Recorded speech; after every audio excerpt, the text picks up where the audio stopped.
न्यायकर्ताओं का ग्रंथ अध्याय 9। राजा अबीमेलेक। यरूब्बाबेल का पुत्र अबीमेलेक अपनी माता के भाई बंधुओं के पास शिकेम गया और उनसे तथा अपनी माता के कुल वालों से बोला, शिकेम के सब नागरिकों से यह पूछो, तुम्हारे लिए क्या बेहतर है, तुम पर यरूब्बाबेल के 70 पुत्र शासन करें या केवल एक व्यक्ति शासन करे। तुम्हें यह भी सोचना चाहिए कि मैं तुम्हारा रक्त संबंधी हूँ। इस पर उसकी माता के बंधुओं ने शिकेम के नागरिकों को ये सारी बातें अच्छी तरह समझाई। इस पर उनका मन अबीमेलेक की ओर आकर्षित होने लगा, क्योंकि वे कहते थे कि वह हमारा भाई है। उन्होंने उसे बाल बरीत के मंदिर से चांदी के 70 शिकेल दिए, जिससे अबीमेलेक ने कई शासकों को भाड़े पर रखा जो उसके पिछलगू बने। उसने ओफ्रा में अपने पिता के घर में घुसकर यरूब्बाबेल के पुत्रों अपने 70 भाइयों को एक ही पत्थर पर मार डाला। यरूब्बाबेल का सबसे छोटा पुत्र योताम बच गया, क्योंकि उसने अपने को छिपा लिया था। इसके बाद शिकेम और बेत मिल्लो के सब नागरिक शिकेम के बड़े पत्थर के निकट बालूत वृक्ष के पास एकत्र हो गए और उन्होंने अबीमेलेक को राजा घोषित किया। योताम का दृष्टांत। जब योताम को इसकी सूचना मिली तो वह जाकर गेरिजिम पर्वत के शिखर पर खड़ा हो गया। उसने ऊंचे स्वर से लोगों को संबोधित करते हुए कहा, शिकेम के नागरिकों, मेरी बात सुनो, जिससे प्रभु तुम लोगों की बात सुने। वृक्ष किसी दिन अपने राजा का अभिषेक करने निकले। वे जैतून के पेड़ से बोले, आप हमारे राजा बन जाइए। किंतु जैतून वृक्ष ने उन्हें यह उत्तर दिया, यह क्या, मैं वृक्षों पर राज्य करने के लिए अपना यह तेल क्यों छोड़ दूं, जिसके द्वारा देवताओं और मनुष्यों का सम्मान किया जाता है। तब वृक्ष अंजीर के पेड़ से बोला, आप हमारे राजा बन जाइए। किंतु अंजीर वृक्ष ने उन्हें यह उत्तर दिया, यह क्या, मैं वृक्षों पर राज्य करने के लिए अपना बढ़िया मधुर फल क्यों छोड़ दूं। इसके बाद वृक्ष अंगूर के पेड़ से बोला, आप हमारे राजा बन जाइए। और अंगूर के पेड़ ने उन्हें यह उत्तर दिया, यह क्या, मैं वृक्षों पर राज्य करने के लिए अपना यह रस क्यों छोड़ दूं, जो देवताओं और मनुष्यों को आनंदित करता है। तब सब वृक्ष कांटीले झाड़ से बोले, आप हमारे राजा बन जाइए। कांटीले झाड़ ने वृक्षों को यह उत्तर दिया, यदि तुम लोग सचमुच अपने राजा के रूप में मेरा अभिषेक करना चाहते हो तो मेरी छाया की शरण लेने आओ, नहीं तो कांटीले झाड़ से आग निकलेगी और लेबानोन के देवदार वृक्षों को भी भस्म कर देगी। अच्छा, यदि तुमने अबीमेलेक को सच्चाई और ईमानदारी से अपना राजा बनाया है, यदि तुमने यरूब्बाबेल और उनके घर के साथ अच्छा व्यवहार किया है, और यदि तुमने उनके कार्यों के अनुसार उनके साथ व्यवहार किया है, मेरे पिता तो तुम्हारे लिए लड़े और तुम्हें मिद्यानियों के हाथों से बचाने के लिए उन्होंने हथेली पर जान रखी, जबकि तुम लोग आज मेरे पिता के विरुद्ध खड़े हो। तुमने उनके 70 पुत्रों को एक ही पत्थर पर मरवा डाला है और उनकी दासी के पुत्र अबीमेलेक को इसलिए शेकेम का राजा बनाया है कि वह तुम्हारा भाई है। हाँ, यदि तुमने यरूब्बाबेल और उसके घर के साथ सच्चाई और ईमानदारी का व्यवहार किया है तो तुम अबीमेलेक से प्रसन्न रहो और वह भी तुमसे प्रसन्न रहे। यदि तुमने ऐसा ना किया हो तो अबीमेलेक से अग्नि निकले जो शिकेम के निवासियों और बेत मिल्लो को भस्म कर दे, और शिकेम के निवासियों तथा बेत मिल्लो से अग्नि निकले जो अबीमेलेक को भस्म कर दे। इस पर योताम भाग खड़ा हुआ। वह बैर आया और अपने भाई अबीमेलेक के डर से वहीं रहने लगा। अबीमेलेक के प्रति विद्रोह। अबीमेलेक ने इज़राइल पर 3 वर्ष तक शासन किया। ईश्वर ने अबीमेलेक और शेकेम के नागरिकों के बीच फूट डाल दी, जिससे वे अबीमेलेक के साथ विश्वासघात करने लगे। इस प्रकार यरूब्बाबेल के 70 पुत्रों के प्रति किए गए कुकर्म और उनके रक्तपात का बदला उनके भाई और शेकेम के नागरिकों से चुकाया गया। उन्होंने अबीमेलेक को अपने भाइयों की हत्या के लिए उकसाया था। सिक्किम के नागरिकों ने अबीमेलेक के विरोध में पर्वतों के शिखरों पर आदमियों को घात में बिठा दिया, जो उस मार्ग से जाने वाले प्रत्येक व्यक्ति को लूटते थे। अबीमेलेक को इसकी सूचना मिली। तब एबेद का पुत्र गाल अपने भाई बंधुओं के साथ शेकेम आया और शेकेम के नागरिक उसका विश्वास करने लगे। उन्होंने खेतों में जाकर अपनी दागबारियों के फल तोड़े, उनका रस निकाला और पर्व मनाया। इसके बाद वो अपने देवता के मंदिर में जाकर खाने पीने और अबीमेलेक की निंदा करने लगे। एबेद के पुत्र गाल ने कहा, क्या शेकेम जैसे नगर को अबीमेलेक जैसा व्यक्ति के अधीन रहना चाहिए? क्या यरूब्बाबेल का पुत्र और उसके प्रतिनिधि जबूल शेकेम के पिता हमोर के अधीन नहीं थे? तो हम उनके अधीन क्यों रहें? यदि यहाँ के निवासी मेरा अधिकार स्वीकार करते तो मैं अबीमेलेक को भगा देता। मैं अबीमेलेक से कहता, अपनी समस्त सेना के साथ युद्ध करने आओ। जब नगर के राज्यपाल जबूल ने एबेद के पुत्र गाल की बात सुनी तो वह आग बबूला हो उठा।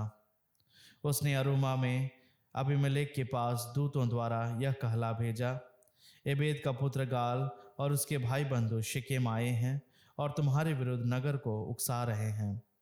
इसलिए रात को अपने सैनिकों के साथ आकर खेतों में घात लगाकर बैठ जाओ। सवेरे सूर्योदय होते ही नगर पर धावा बोल दो। वह निश्चय ही अपने लोगों को लेकर तुम्हारा सामना करने निकलेगा। तब तुम जो ठीक समझो वही करो।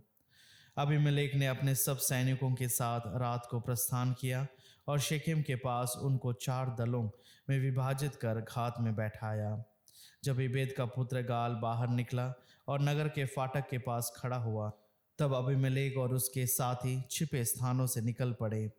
गाल ने उनको देखते ही जबूल से कहा, देखो, लोग पर्वतों के शिखरों पर से नीचे चले आ रहे हैं। जबूल ने उसे उत्तर दिया, यह पर्वतों की छाया है जो तुम्हें मनुष्य जैसे दिखती है।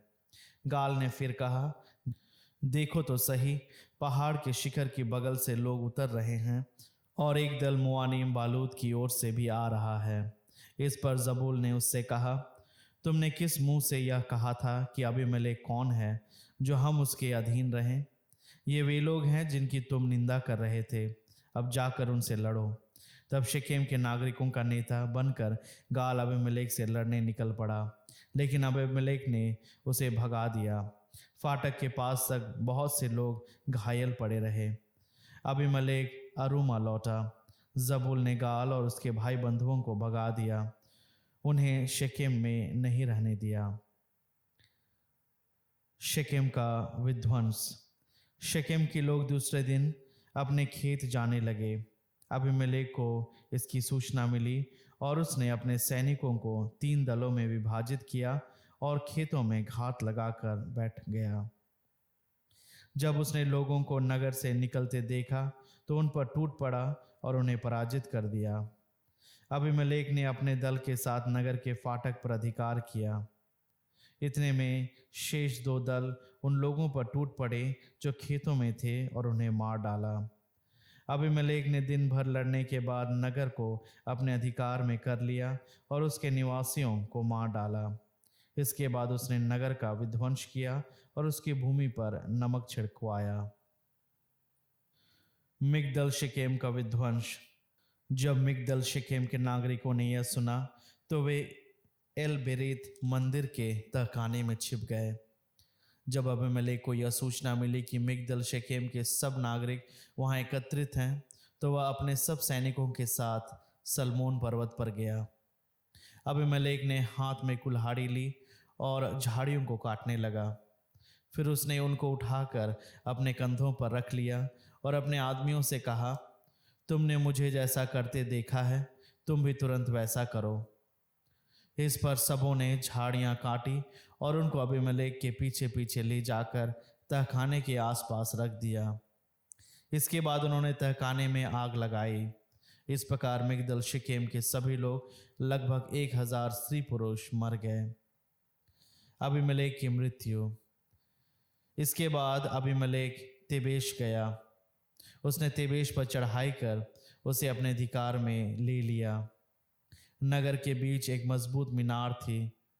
क्या स्त्री क्या पुरुष, नगर के सब निवासी वहां भाग गए और उसे अंदर से बंद कर उस मीनार की छत पर चढ़ गए। अबीमेलेक ने मीनार के पास आकर उस पर आक्रमण किया। जब वह उसमें आग लगाने के लिए मीनार के फाटक के पास आया, तब किसी स्त्री ने अबीमेलेक के सिर पर चक्की का ऊपरी पाट फेंक कर उसका सिर फोड़ दिया। उसने तुरंत अपने शास्त्रवाहक सेवक को बुलाकर आज्ञा दी कि तुम अपनी तलवार निकालकर मुझे मार डालो, जिससे कोई मेरे विषय में यह न कह पाए कि उसकी मृत्यु किसी स्त्री ने की। इस पर उसके सेवक ने उसके शरीर में तलवार भोंक दी और वह मर गया। जब इस्राएलियों ने यह देखा कि अबीमेलेक की मृत्यु हो गई, तो सब अपने अपने घर लौट गए। इस प्रकार ईश्वर ने अबीमेलेक को अपने पिता के प्रति किए गए उस अपराध का दंड दिया जो उसने अपने 70 भाइयों का वध कर किया था। ईश्वर ने शेकेम निवासियों को भी उनके सब अपराधों का दंड दिया और उन्हें यरूब्बाल का पुत्र योताम का अभिशाप लगा।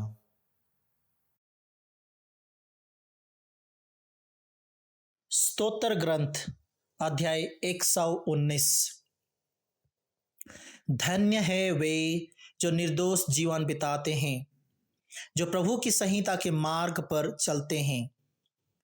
धन्य है वे जो उसके आदेशों का पालन करते और उन्हें हृदय से चाहते हैं, जो अधर्म नहीं करते और उसके बताए हुए मार्ग पर चलते हैं।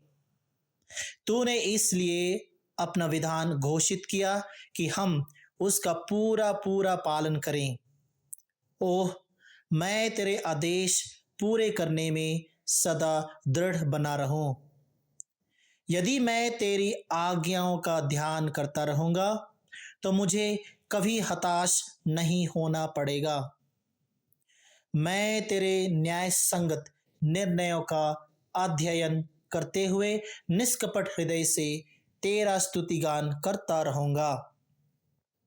मैं तेरे आदेशों का पालन करता हूं, तू कभी मेरा परित्याग ना कर। तेरी शिक्षा का पालन करने से ही नवयुवक निर्दोष आचरण कर सकता है। मैं सारे हृदय से तुझे खोजता रहा, मुझे अपनी आज्ञाओं के मार्ग से भटकने ना दे। मैंने तेरी शिक्षा अपने हृदय में सुरक्षित रखी, जिससे मैं तेरे विरुद्ध पाप ना करूं।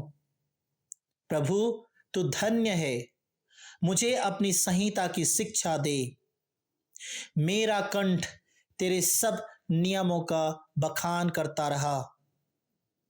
धन संपत्ति की अपेक्षा मुझे तेरे आदेशों के पालन से अधिक आनंद मिला। मैं तेरी विधियों का मनन करूंगा, मैं तेरे मार्गों का ध्यान रखूंगा। तेरी संहिता मुझे अपार आनंद प्रदान करती है, मैं तेरी शिक्षा कभी नहीं भुलाऊंगा।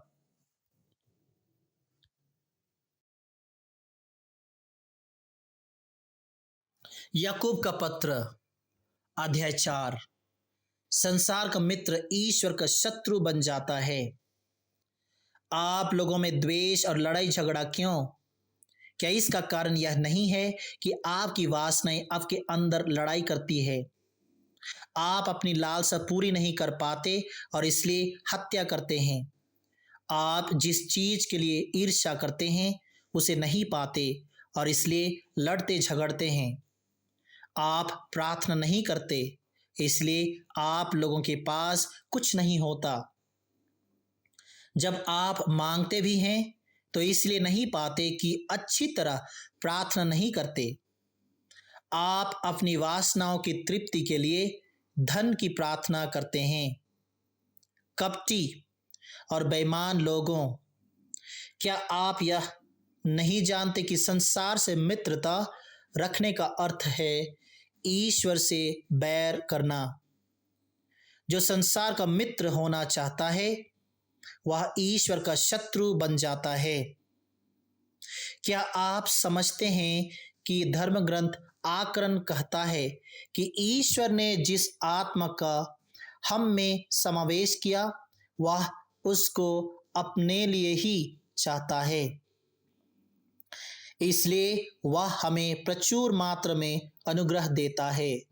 जैसा कि धर्म ग्रंथ में लिखा है, ईश्वर घमंडियों का विरोध करता, किंतु विनीतों को अनुग्रह प्रदान करता है। आप लोग ईश्वर के अधीन रहें, शैतान का सामना करें और वह आपके पास से भाग जाएगा। ईश्वर के पास जाएं और वह आपके पास आएगा। पापी अपने हाथ शुद्ध करें, कपटी अपना हृदय पवित्र करें। अपनी दुर्गति पहचान कर शोक मनाएं और आंसू बहाएं। आपकी हंसी शोक में और आपका आनंद विषाद में बदल जाए।